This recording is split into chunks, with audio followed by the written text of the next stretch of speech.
আপনার একটু কষ্ট লাগতেছে না? সমস্যা নাই, আপনাদের কান্দন আপনারা কান্দেন, আমি আসছি। আমার সামনে সবকিছুর মধ্যে টাইটেল না।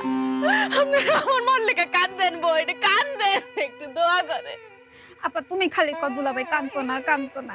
হ্যাঁ যদি নিজের মা হয়তো হ্যাঁ কি কাঁদতো না, হ্যাঁ কি না কান্দা পারতো, পরের মা তো বুঝি। আমগো মা না, হ্যাঁ কানবো কি লেগা? হ্যাঁ তো নির্দয় পাষাণ দেখে এমন অবস্থা কেউ না কান্দা পারে? হ্যাঁ প্যাড হলে না ঠিকই কান্দতে পারে, হ্যাঁ প্যাডে না দেখি তো কান্দে না। সুজন তুমি কন্ট্রোল করো, তুমি কন্ট্রোল করো নিজে। আমি আর আমারে কন্ট্রোল করতে পারলাম না। ও মা গো! আমি কেন এই ছেড়ে হইলাম না গো? ও মা গো! আমি কেন আপনার মেয়ের জামাই হইলাম? আমি কেন আপনার নিজের পোলা হইলাম না? ও মা গো!